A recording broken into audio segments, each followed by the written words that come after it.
So இந்த வீடியோவில் இந்த நேரத்தை சேமிக்க எளிமையான செயல்முறை ஓட்டங்களை எப்படி உருவாக்குவது என்பதை நான் உங்களிடம் சொல்ல போகிறேன். பொதுவாக பெட்டிகள் மற்றும் இதரவற்றை உருவாக்குவதில் நீங்கள் அதிகம் சிரமப்படுகிறீர்கள். நான் உங்களுக்கு ஒரு உதாரணம் கொடுக்கிறேன். இந்த உதாரணத்தின் அடிப்படையில் நீங்கள் உங்களாக முயற்சி செய்யலாம். முதலில் நீங்கள் எந்த எழுத்துக்களை வேண்டுமோ அதை தயார் செய்யுங்கள். அதுக்கான அளவையும் நீங்கள் தீர்மானிக்கலாம். இவையெல்லாம் நம்மிடம் உள்ள தகவல்கள் மற்றும் கம்பெனி கோடு முதன்மை நிலைமையாகும். எனவே ஒரு இடைவெளி விடுங்கள். பிளான்ட் அடுத்த நிலைமையாக வரும். ஸ்டோரேஜ் லொகேஷனுக்கு 2 இடைவெளி விடுங்கள். அடுத்ததாக வேர்ஹவுஸ் நம்பருக்காக இன்னும் ஒரு இடைவெளி விடுங்கள். அதே மாதிரி நீங்கள் ஸ்டோரேஜ் லொகேஷன் மற்றும் பிறகு வேர்ஹவுஸ் நம்பரை அதே பிளான்ட்டில் வைத்துக்கொள்ள விரும்பினால் சரியா?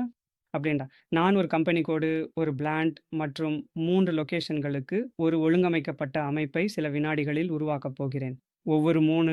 ஒவ்வொரு லொகேஷனுக்கும் தனித்தனி வேர்ஹவுஸ் நம்பர் உள்ளது. இது ஒரு எடுத்துக்காட்டு மட்டுமே. இந்த நிலையில எல்லாத்தையும் தேர்வு செய்து அப்போ ஹோமுக்கு செல்லுங்கள்.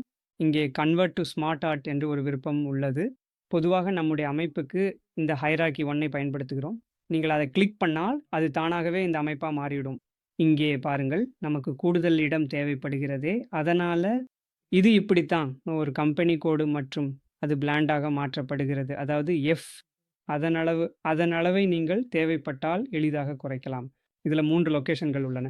ஒவ்வொரு லொகேஷனும் ஒரு வேர்ஹவுஸ் நம்பருக்கு ஒதுக்கப்பட்டுள்ளது. சரி, இதுதான் நீங்கள் எவ்வாறு பல்வேறு ஓட்டங்களை உருவாக்க முடியும் என்பதற்கான முறை. இது உங்களுக்கு பயனுள்ளதாக இருக்கும் என்று நம்புகிறேன். நன்றி.